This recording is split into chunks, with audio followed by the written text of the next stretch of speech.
Iran की सेना ने इजराइल पर कल करीब 300 ड्रोन और मिसाइल से अटैक शुरू किया। इजरायली मिलिट्री ने इस हमले की जानकारी दी है, जिसके बाद इजरायली और अमेरिकी सेना ने कुछ ड्रोन को यहां मार गिराया है। अमेरिकी राष्ट्रपति अपने नेशनल सिक्योरिटी टीम के साथ ईरान के हवाई हमलों को मॉनिटर भी कर रहे हैं।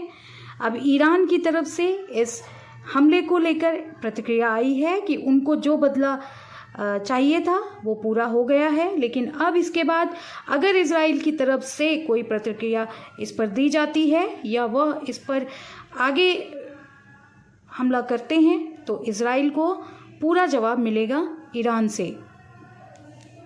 ईरान और इजराइल के बीच होने वाले युद्ध की वजह से पूरी दुनिया में डर का अनुभव लगभग फैल रहा है और सबके ही मन में कहीं ना कहीं ये सवाल भी उठ रहा है कि क्या एक बार फिर से पूरी दुनिया पर मुसीबतों के पहाड़ का साया पड़ने वाला है, क्या एक बार फिर से वर्ल्ड वार छिड़ने वाला है।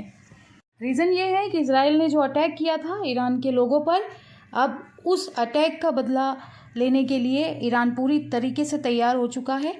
ईरान कह रहा है कि हम अपनी तरफ से हमला नहीं करते हैं, लेकिन जब हम पर हमला होता है तो हम पलटवार ज़रूर करते हैं और इसलिए हम अब इस अटैक का बदला ज़रूर लेंगे।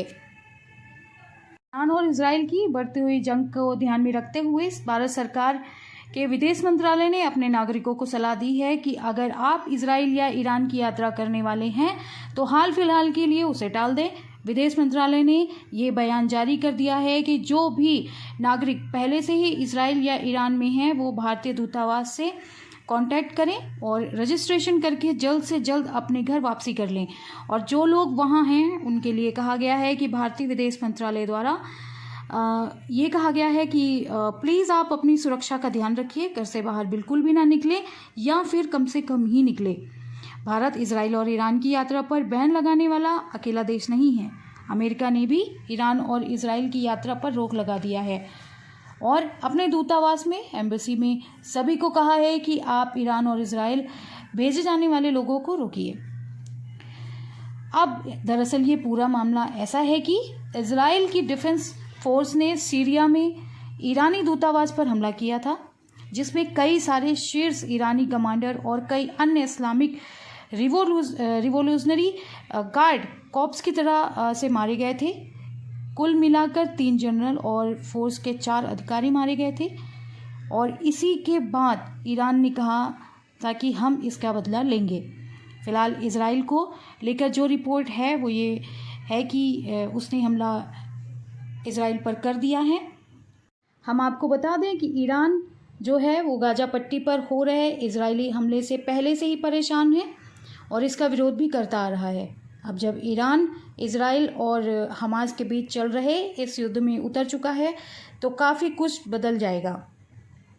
आज ईरान और इजराइल युद्ध के लिए एक दूसरे के सामने खड़े हो गए हैं और दोनों ही देशों के बीच तनाव इतना ज़्यादा बढ़ गया है कि अमेरिकी सेना के अधिकारी जो हैं वो इजराइल पहुंच चुके हैं। अमेरिका चीन और सऊदी को फ़ोन लगाकर लगातार सुलह की कोशिश भी कर रहा था। हम आपको बता दें कि आज के ये जो जानी दुश्मन हैं ईरान और इजराइल, एक ज़माने में दोस्त हुआ करते थे, पर धीरे धीरे ये एक दूसरे के खिलाफ होते गए और पीठ पीछे एक दूसरे के दुश्मनों का साथ देकर एक दूसरे को ख़त्म करने की कोशिश लगातार करते रहे।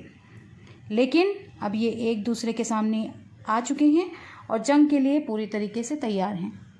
अब आने वाले समय में ही पता चलेगा कि इस युद्ध का दुनिया पर क्या असर पड़ता है। फिलहाल इस वीडियो में आज बस इतना ही। वीडियो पसंद आई हो तो वीडियो को लाइक, कमेंट, शेयर ज़रूर करें और हाँ, सब्सक्राइब करना बिल्कुल भी ना भूलें। तो चलिए मिलते हैं नई वीडियो में, तब तक के लिए जय हिंद, जय भारत।